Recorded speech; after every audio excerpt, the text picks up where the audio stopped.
Hello students, welcome to our channel Maharashtra media. Maharashtra मीडियाच्या शैक्षणिक चॅनलवर मी ऋतुजा लावरे तुमचं मनापासून स्वागत करते. तुम्ही अद्याप या शैक्षणिक चळवळीचे सन्मान्य सदस्य झाले नसाल तर आत्ता सबस्क्राईब करा, बेल आयकॉनला क्लिक करा आणि सर्वात आधी नवीन व्हिडिओचे नोटिफिकेशन मिळवा.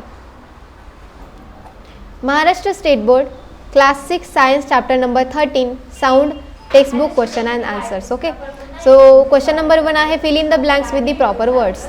A. The propagation of a sound does not occur through dash dash. Answer is vacuum. B. Noise pollution is a dash dash issue. Answer is social or serious. C. The sound which is disagreeable to our ears is called as dash dash. Answer is noise. D. Noise has adverse effect on our dash dash. Answer is health. Then our question number 2 is what should we do? त्यामध्ये ए आहे the silencer of A motorcycle is broken. Answer, if the silencer of A motorcycle is broken vehicle should be immediately taken to the garage for repair. If a silencer is not maintained properly, it will continue making loud noise on the road while in motion, resulting in an increasing noise pollution. B. A factory in the surrounding is producing continuous loud noise. Answer is factories should located at a proper distance away from residential areas. Authorities should be contacted who will control the decibel level. Our question number 3 is write the answers in your own words. त्यामध्ये ए आहे what is mean by vibration. Answer, vibration of an object is necessary for the production of a sound. As long as the object vibrates, the sound is heard. When the vibration stops, the sound also stops. D. Explain with the help of practical example how sound is propagated through solids. त्यामध्ये काही आपल्याला pictures दिलेले आहेत आणि या पिक्चरचं काय करायचं आहे, आपल्याला ते पिक्चर काय शो करतात ते आपल्याला तिथे बॉक्समध्ये राईट करायचं आहे. तर बघा, एक्झाम्पल्स ऑफ व्हेरियस साऊंड्स आहेत इथे आणि त्याचा आन्सर आहेत.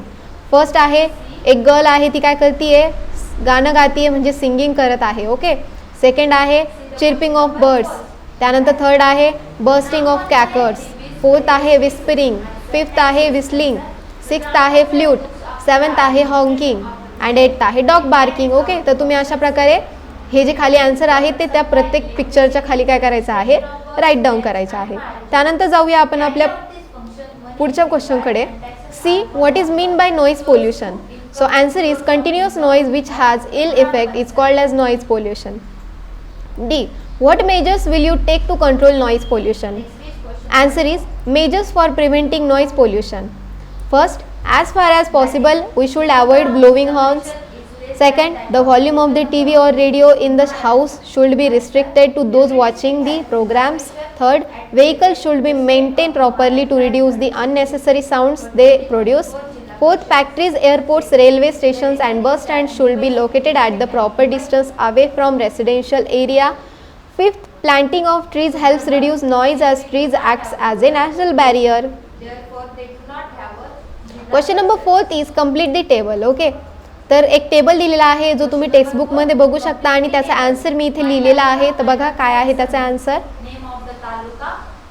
बघा, नेचर ऑफ साऊंड स्पीकिंग, तर तो अनप्लीजंट आहे की प्लीजंट आहे. बघा, स्पीकिंग प्लीजंट आहे. ओके, म्हणून आपण काय केलं, टिक मार्क केली.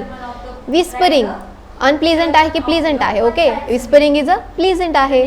Aeroplane sounds it's a unpleasant. Horns of vehicles it's a unpleasant. Railway engine it's a unpleasant. Then rustling of leaves it's a pleasant. Okay, then neighing of the horse it's a unpleasant and the ticking of a clock it's a pleasant. अशा प्रकारे आपण tick mark केलेले आहेत. तर अशा प्रकारे इथे आपला 6th स्टँडर्डचा सायन्सचा चॅप्टर नंबर 13 साऊंड याचे क्वेश्चन आन्सर संपलेले आहेत. तर लवकरच पुढच्या चॅप्टरची क्वेश्चन आन्सर चॅनलवर अपलोड होतील. तोपर्यंत चॅनलवरील नवनवीन व्हिडिओज बघत चला आणि चॅनलला लाईक करा, शेअर करा आणि सबस्क्राईब करा. Thank you so much. Keep watching.